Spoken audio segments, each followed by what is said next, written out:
If you've ever had a debt collector harassing you, you might be wondering, what happens if I just never pay them?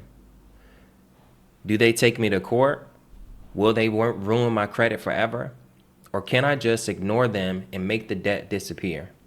Today we're going to be breaking down exactly what happens if you never pay a debt collector and the legal strategies you can use to fight back. I've helped countless people fight debt collectors using consumer law, using the education of the Complete Debt Guide, and trust me, there are things that they don't want you to know, okay? Now, everything that I'm going to discuss today is in my Complete Debt Guide, more broken down. I also have templates and letters. So at the end of this video, if you want to learn more about that, check the description. Now, what happens when a debt goes to collection? All right. Essentially, we think that this debt collector is associated with the original creditor, but the only association that they have is the fact that their creditor sold them the debt. Okay. Excuse me. If the creditor sold them the debt, okay, do you think that they sold it to them for the amount of the debt? No. They sell it for pennies on the dollar. Okay. So understand that the debt collector didn't even lend you money, or the debt collector didn't even have you under contract. They just bought your account. The only person you are in contract with is the actual company that you got a loan from. And I'm putting in quotations because loans, there's no such thing as a loan as it pertains to a bank, okay? Because they cannot loan you money. But that's besides the point. You can challenge the loan consideration later. Now, debt collectors will start calling and sending letters. Now, if they haven't sent you a letter, okay, then you have nothing to worry about. But if they have, they'll use fear tactics like threatening to a lawsuit, wage garnishment, or even damaging your credit. First of all, they should not be threatening you at all. Okay, that is considered profane. Also a violation of the FDCPA. They'll also report to the credit bureaus that there is a collection. So collections can sometimes stay on your credit report for up to 7 years, but that doesn't mean you have to pay them. Okay, just because a debt is in collection doesn't mean that you legally owe them. Okay, it's super important to understand this, because even if you pay the debt, it doesn't mean that they're going to take it off your credit report. It will just show up as a zero balance and still affect your credit. So I usually tell people to not pay a collection before you do these things. Okay? Now, can you ignore a debt collector? Yes, but there are consequences depending on your type of debt. Okay? If it's unsecured debt, then there's not many consequences other than the fact that they'll potentially sue you. Okay? If you don't follow these strategies I'm about to talk about. Now, if it's like a secured debt that is connected to a vehicle or some type of collateral, it's a potential that they'll either repossess or foreclose if you don't follow these steps. Okay? And no, if they take legal action against you and you don't respond, if they take legal action, that's when you really need to start responding. You really need to get on your high horse and start taking action, because the less inaction can actually put you in even worse position. So what happens if you ignore them? If you ignore them, they'll keep calling and sending letters. Okay, this is not the worst of it, because under the Fair Debt Collection Practices Act 15 U.S.C. 1692C, you can force them to stop contacting you through a cease and desist letter. When you think of 15 U.S.C. 1692C, think of the C for communication. So this section deals a lot with communication when it comes to debt collectors. Okay? 15 U.S.C. 1692C, communication in connection with the debt collection. So essentially, there are some rules and regulations that they must follow under 15 U.S.C. 1692C. Now, you guys can pause and read this stuff. Okay? Some things I want to highlight: at any unusual time or place, if the debt collector knows the consumer is represented by an attorney, at the consumer's place of employment, right, without prior consent of the consumer given directly to the debt collector or express permission of the court. The debt collector may not communicate with a consumer in connection with the collection of any debt. So all of this is the rules and regulations. Okay. It also talks about ceasing communication. So understanding that, they may try to sue you. Okay, but under the Fair Debt Collection Practices Act, okay, They cannot just scare you into paying, okay? But many of the debts don't have proper legal standing. So don't be afraid to challenge the debt collectors if they haven't followed certain guidelines under the Fair Debt Collection Practices Act. And if they did violate any of those guidelines, you can challenge them on them and call them out on their violations. They can't arrest you. If you don't pay a debt, you cannot be arrested, okay? This will be considered a civil case, not a criminal case, okay? So understand that debt is not a crime, okay? And debt collectors cannot get you arrested for non-payment, okay? And the debt can expire.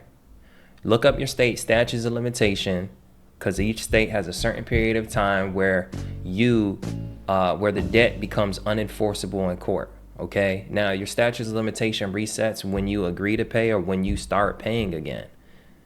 Okay, the biggest thing is not about not paying, but it's more about communicating.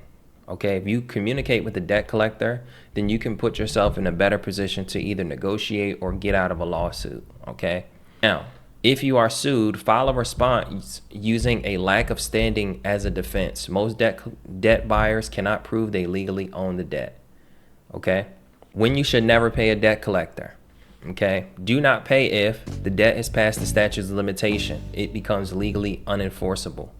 Okay, if the debt isn't yours, fraudulent or mistaken identity. Okay, they cannot validate the debt under 15 U.S.C. 1692G, which requires them to prove that the debt is valid. Okay. And they don't have the original contract under UCC 3-305, which is the holder in due course rule. They have to prove their debt assignment. Okay, they have to prove that they legally own the debt. Okay, send a debt validation letter to force them to prove the debt is legally collectible. And if they fail, they must stop collecting.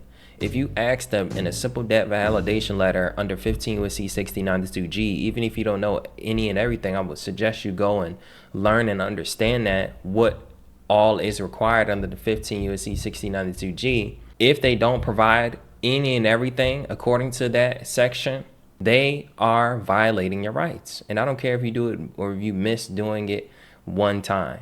Okay?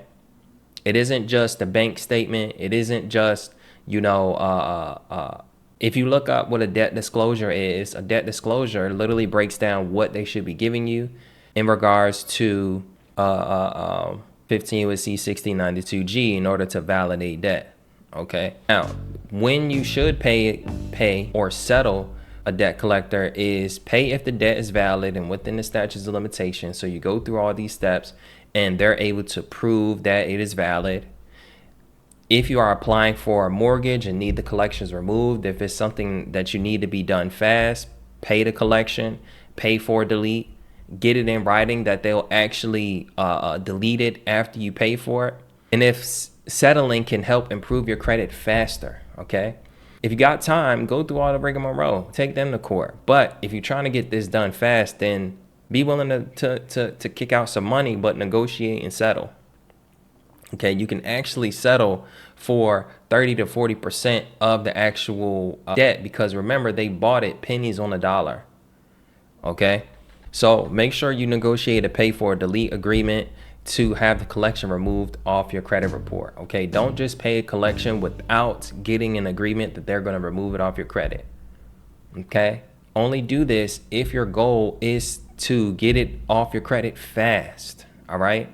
Now, if it's an absurd amount, go the distance. But if it's an amount that you can pay, $200, $300, don't, you know what I mean? Especially if you're trying to fix your credit in a quick time, don't hold off on that to prove a point. Okay. How to legally fight back against a debt collector. Okay. Step 1, demand a debt validation under 15 U.S.C. 1692G. Okay. Within 30 days of first contact, request full validation of the debt. Do not wait. You have 30 days to do this.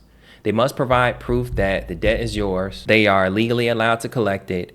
And they have a valid chain of custody from the original creditor. Okay. All of this is laid out under 15 U.S.C. 1692G. Okay. Step 2, check for violations under the Fair Debt Collection Practices Act and the FCRA. which is the Fair Credit Reporting Act. If they violate your rights, you can sue them and possibly get paid. As soon as they violate your rights, it literally discounts whatever they're trying to collect on, because now you can sue them. Okay? Here's some examples of violations. Calling you at work after you told them to stop, reporting inaccurate information to the credit bureaus. Okay, these are some of the things that violate the FDCPA, the FCRA, or even them ignoring your letters is considered a violation. Leverage the statutes of limitations. If the debt is too old, do not restart it by acknowledging it. Okay. Step 4, file a CFPB complaint or sue them. And in this order, if they fail to validate your debt, report them to the CFPB, wait for a response, and then after that, depending on the response, be willing to take them to court. Be willing to file a lawsuit against the debt collector. But make sure you build substantial evidence of you actually doing the work, filing the FDCPA, challenging them on these things, because again, if you try to do this and you don't have any evidence at all, you're not going to win. If you didn't even try to dispute it yourself, you're not going to win. Okay, so make sure you do your due diligence. Make sure you do your work before you decide to file a CFPB complaint or go to court. Don't just go to court on you watch this video and say, well, I don't want to pay a debt, and I know there are laws out here that prove that debt is not real and this, that, and the third, and you go in court and you try to scream and yell at the judge about this stuff. That's not how it works. Okay, the best case scenario is for you to follow the directions of the Constitution, challenge them, make them prove it, and take the steps after that, because most of the times debt collectors cannot prove any of the things that is on the Fair Debt Collection Practices Act. Now, if they do prove it some way or somehow, they do provide all this documentary evidence, which they probably won't unless they are connected with the original creditor. But if they're just someone that just bought the debt, usually what they'll do is they'll just go ahead and just try to settle, try to negotiate, or they'll just go and sell your debt to someone else.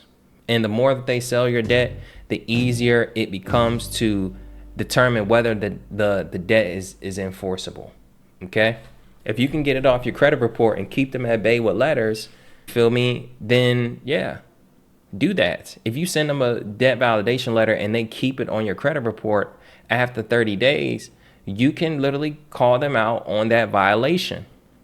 Okay? Easiest way to get something off your credit report as far as a collection is send them a debt validation letter. And there's some people who watch all of my videos and still don't do this. Still will ask me, how do I do this? Watch the video all the way through. Pay attention. Take notes. Look up some of these things and stop waiting. But other than that, get the complete debt guide. It's only $47. And some of us will say, oh, I don't want to pay for education. Well, we'll go and spend 38 grand on a school education that helps you get a job. Feel me? But when I say something is $47 and all you have to do is grab the education so that, yes, you can watch these videos and these videos will make more sense when you have the complete debt guide and the templates and letters to put it together. Okay? If you do that, you invest in me, I continue to invest in you guys. At some point, these videos may not even be public anymore. So take advantage of this stuff now. Okay? You never know if they're going to take this stuff down. All right? Now you know exactly what happens if you never pay a debt and the legal moves you can make to fight back. If you found this helpful, click the like button. Subscribe if you're brand new. Check out my other videos about debt discharge. Check out my other videos about credit, funding. Check out my other videos about making money online. My whole channel is based on financial literacy and being able to take your power back as a consumer, as a business owner, as a person. Okay? And lastly, if you've ever dealt with a debt collector and they've chased you for money, drop down in the comments your story. Okay? I want to hear your experience. And if you have any questions, drop it down in the comment section below. Okay? Any more video ideas, things you want to learn more about, drop it in the comment section down below. Okay? And if you're brand new, before you do that, make sure you look at my videos. Okay? Because whatever you ask may already be up. All right? So thank you guys once again for watching this video. I love you guys. Check out the complete debt guide. It's only $47. The link will be in the description or at the end of this video. And I'll see you next time.